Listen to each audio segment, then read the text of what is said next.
This is the Tale of Despereaux, Chapter 14. Darkness. Despereaux lay on his back at the bottom of the steps and touched the bones in his body one by one. They were all there, and, amazingly, they were unbroken. He got to his feet and became aware of a terrible, foul, extremely insulting smell. The dungeon, reader, stank. It stank of despair and suffering and hopelessness, which is to say that the dungeon smelled of rats. And it was so dark. Despereaux had never before encountered darkness so awful, so all-encompassing. The darkness had a physical presence, as if it were being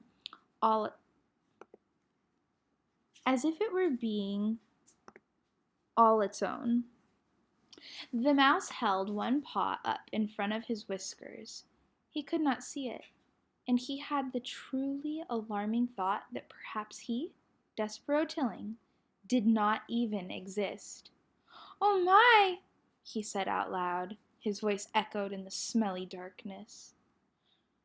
"Perfidy," said Despereaux, just to hear his voice again, just to ensure himself that he did exist.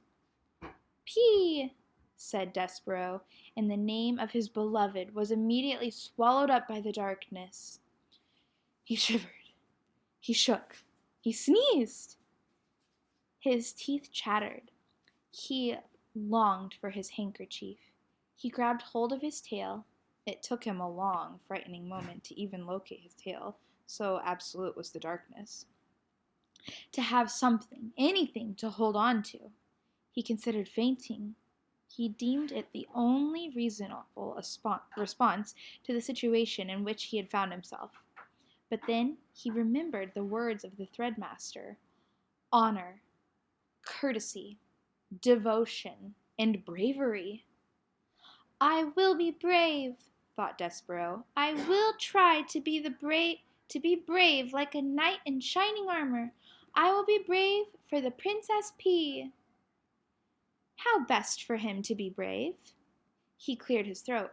He let go of his tail. He stood up straighter. "Once upon a time," he said out loud to the darkness. He said these words because they were the best, the most powerful words that he knew.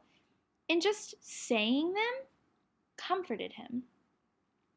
"Once upon a time," he said again, feeling a tiny bit braver, "there was a knight, and he wore, always, an armor of shining silver."